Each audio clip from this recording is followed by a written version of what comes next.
Narinig mo na ba ang uveitis? Panoorin mo ang video na ito. Hi, ako si Doc Doms. I'm a board-certified ophthalmologist and a retina specialist here in the Philippines. And welcome to my channel. And for today's video, pag-usapan naman natin yung sakit sa mata na tinatawag na uveitis. But before we proceed, please don't forget to hit that subscribe button and turn on that notification bell for more medical and eye contents. Tara, let's discuss. Ano nga ba ang uveitis? Pero bago yan, i-discuss muna natin kung ano ba ang uvea.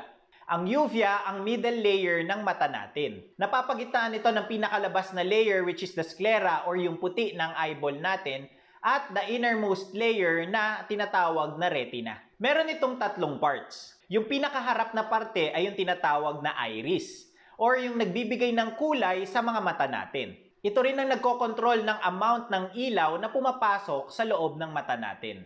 Yung ciliary body naman, nakadugtong ng iris papunta sa likod ng mata natin, ay yung nagpo-produce ng tinatawag na aqueous humor or yung tubig sa loob ng mata natin. Ito rin ang nagko-control at nagfo-focus ng lens para makakita tayo sa malayo at sa malapit. At yung choroid, ito yung pinakamalaki at pinakalikod na parte ng uvea na isang layer ng blood vessels na nagbibigay ng nutrisyon sa retina. So ano nga ba ang uveitis? Ito yung pamamaga or inflammation ng uvea. Kung iris lang ang namamaga, ang tawag dito ay iritis. Kung ciliary body naman, ang tawag dito ay cyclitis at choroiditis naman para sa pamamaga ng choroid. May tatlong klase ng uveitis at nakadepende ito sa parts na involved. Ang anterior uveitis ay yung pamamaga ng harapang parte ng uvea. Ang intermediate uveitis naman ay pamamaga ng gitnang parte ng uvea at ang posterior uveitis ang pamamaga ng likurang parte ng uvea. At pag lahat naman ng parte ay involved at namamaga, ang tawag dito ay panuveitis. So ano ang nagkokos nito? Ang isa sa mga pinaka-common na nagkokos nito ay infeksyon. Pwedeng dahil sa bacterial infection, viral infection, fungal infection, or pati parasite. Dahil ang mga impeksyon mula sa mga mikrobyong ito ay pwedeng mag-cause ng pamamaga ng uvea. Pwede rin ang mga cancer sa mata tulad ng melanoma. Pwede rin yung autoimmune. Ibig sabihin, inaatake ng sarili mong cells yung mga cells mo sa mata mo. Tulad ng VKH or Vogt-Koyanagi-Harada syndrome. May mga gamot din na pwede mag-cause ng uveitis. Kahit nga yung mga pasyenteng nag-undergo ng radiation therapy ay pwede magkaroon nito. Pwede rin mag-cause ang eye trauma or eye injury. Kunwari, nasuntok or nasundot yung mata mo or nag-undergo ng surgery. Or yung mga systemic inflammation or pamamaga sa ibang parte ng katawan na napunta sa mata. Tulad ng rheumatoid arthritis at lupus. Ang paninigarilyo din ay risk factor para magkaroon ng uveitis. Kaya nga maraming laboratory exam ang mga pwedeng ipagawa para malaman kung ano ang nagkokos ng uveitis at ma-manage ito ng maayos. Pero minsan, kahit sa dami ng laboratory exams na pinagawa na, ay pwede pa rin hindi mahanap ang nagkokos nito. Ano ang mga symptoms ng uveitis? Pwede ka makaramdam ng photophobia or yung parang sobrang silaw sa liwanag. Pwede rin makaramdam ng pananakit at pagluluha. At pwede rin ng pamumula, paglabo ng paningin, at pwede kang makakita ng mga floaters. Ano naman ang mga pwedeng komplikasyon kapag lumala at hindi nagamot ang uveitis? Maraming komplikasyon or sakit sa mata na pwedeng mangyari kapag may uveitis. Una dyan ay yung cataract or katarata or yung pagputi ng mga lente.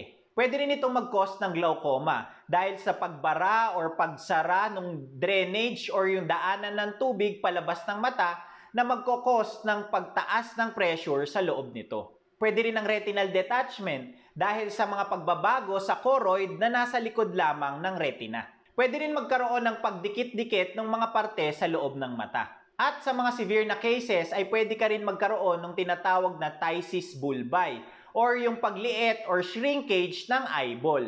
So paano ito gagamutin? Pwede tayong magbigay ng anti-inflammatory na steroids depende sa lala ng uveitis. Pwedeng pinapatak lamang sa mata or eye drops, ini-inject or iniinom. Next ay anti-inflammatory rin pero non-steroidal or hindi steroids. Hindi man ito kasing lakas ng steroids lalo na sa mga immune-mediated pero pwede itong makatulong sa ibang uri ng uveitis tulad ng traumatic uveitis. Next ay yung mga tinatawag na immunosuppressive agents. Immunosuppressive meaning isusuppress yung immune system or yung immune response ng mga katawan natin para hindi ito mag-cause ng matinding inflammation or pamamaga. Pwede rin tayo magbigay ng eye drops na pang-dilate ng mata para maiwasan yung mga pagdikit-dikit ng mga parte ng mata at makatulong sa spasm ng mga iris at ciliary body na nagkokos ng pagsakit ng mata. At syempre, kailangan natin mahanap yung nagkokos or primary cause ng uveitis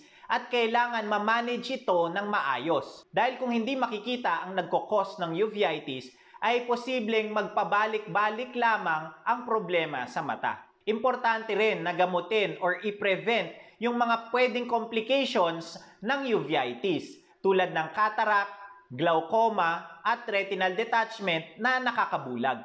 May mga videos na akong nagawa kung paano gamutin ang mga sakit na ito. Ang sakit na uveitis ay pwedeng maging seryosong sakit sa mata na pwedeng mag-lead sa pagkabulag. Importanteng ma-detect ito at magamot ng maaga para makaiwas sa mga malalang komplikasyon. And that's it for today's video. Ngayon, alam mo na kung ano ang uveitis. Please don't forget to like, comment kung may mga questions kayo, subscribe, and hit that notification bell for more medical and eye contents. Ngayon, mas may alam ka na. Ako po si Doc Doms. See you on my next video. Bye-bye!